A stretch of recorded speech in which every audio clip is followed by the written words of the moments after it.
Hello friends, welcome to my channel. This is BD. চলুন দেখা যাক আজকে নিফটির যে মুভমেন্ট সেইটা অনুযায়ী, মানে আজকে রাত্রি আমি 9টার সময়, 9টা সাড়ে 9টা, এখন পৌনে 10টা বাজে, অ্যাকচুয়ালি 9টা 51 বাজে। আজকে আমি 1 তারিখে ভিডিওটা বানাচ্ছি 2 তারিখে কিভাবে ট্রেড করা যাবে সেইটা বোঝার জন্য। গতকালকে আমরা যে 1 তারিখের জন্য যে ভিডিওটা বানিয়েছিলাম, আজকে পাবলিশ হয়েছে যেটা সকালে, সেই ভিডিও অনুযায়ী আমাদের টার্গেট ছিল এরকম। এটা ছিল সাপোর্ট জোন। আমরা এক্সপেক্ট করেছিলাম যে এই লেভেলটার কাছাকাছি কোথাও আসবে মার্কেট, কাছাকাছি এসেছে। আজকে আমি লাইভ ভিডিওতে দেখিয়েছি যে এখানে এই জায়গাটায় কোথাও একটা আমি পুট বাই করেছিলাম এবং এখানে আমাদের টার্গেট অ্যাচিভ হয়েছে। আমি এতটা পর্যন্ত টার্গেট রাখিনি, তার কাছাকাছি কোথাও টার্গেট রেখেছিলাম। প্রথমে একবার স্টপ লস হিট হয়ে ওটা পরে আবার রি এন্ট্রি করার ফলে আমার ওটা এক্সিকিউট হয়েছে নেট টু নেট প্রফিটে। সো এক লট এর উপর আমরা কাজ করে যাচ্ছি, প্রাইস অ্যাকশন বোঝার জন্য, মানি ম্যানেজমেন্ট সাইকোলজি ডেভেলপমেন্ট করার জন্য এগুলো করে যাচ্ছি আমরা। এখন আগামীকাল কি হতে পারে, যদি মার্কেট সাইড ওয়াইজ খুলে আমরা দেখবো প্রাইস অ্যাকশন। এখানে একটা রেজিস্ট্যান্স আছে, এখানে একটা রেজিস্ট্যান্স, মাল্টিপল রেজিস্ট্যান্স জোন আছে। সো এই জায়গাগুলো আস্তে আস্তে মানে ধাক্কা খাওয়ার সম্ভাবনা আছে। কিন্তু নিচের দিকে যদি খোলে, this is very important to note.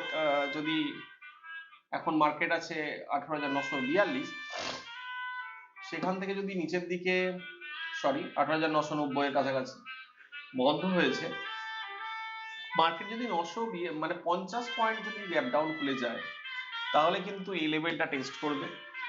এখান থেকে 50 পয়েন্ট যদি গ্যাপ ডাউন খুলে এখান থেকে এই লেভেলটা টেস্ট করবে, আবার উপরে এভাবে এভাবে যাবে, সেখান থেকে নিচেও আসতে পারে, অথবা এখানে সাইড ওয়াইজ হয়ে যেতে পারে। তো কালকে এক্সপায়ারি আছে, ট্রেন্ডিং হওয়ার সম্ভাবনা বেশি। এখান থেকে গিয়ে আবার একটা প্যাটার্ন বানিয়ে উপরেও যেতে পারে, তারপর আবার নিচের দিকে এসে সাইড ওয়াইজ হতে পারে, বা ওই মুহূর্তে কোনো যদি নিউজ আসে, আজকে ফেডের মিটিং আছে, সেই সমস্ত ব্যাপারের উপর ডিপেন্ড করে হবে।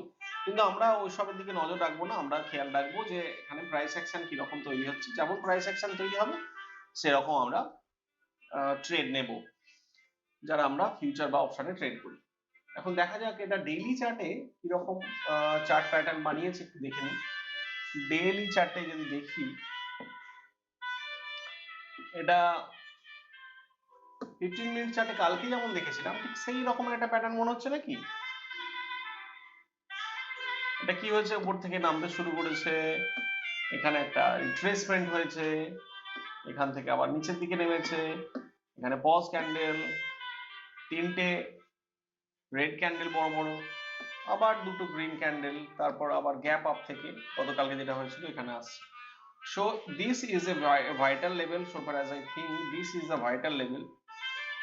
এই জোনটা যদি ভেঙে যায়, তাহলে এই জোনটা এসে কনসলিডেট করার চেষ্টা করবে। তার মানে 18,600 লেভেলটা খুব সম্ভাবনা থাকতে পারে যদি নিচের দিকে আসে।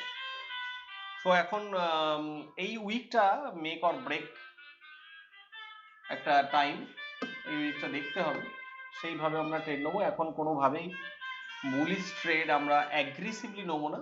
যেখানে ভালো বুলিশ ট্রেড দেখতে পাবো অবশ্যই নেব, কিন্তু ওখানে strictly stop loss money management করে বেরোতে হবে। সো যদি আমার ভিডিওগুলো ভালো লাগে তাহলে শেয়ার করতে হবে, লাইক কমেন্ট আর বেল আইকনটা ক্লিক করতে ভুলবেন না। Thank you very much. কালকে আবার দেখা হবে।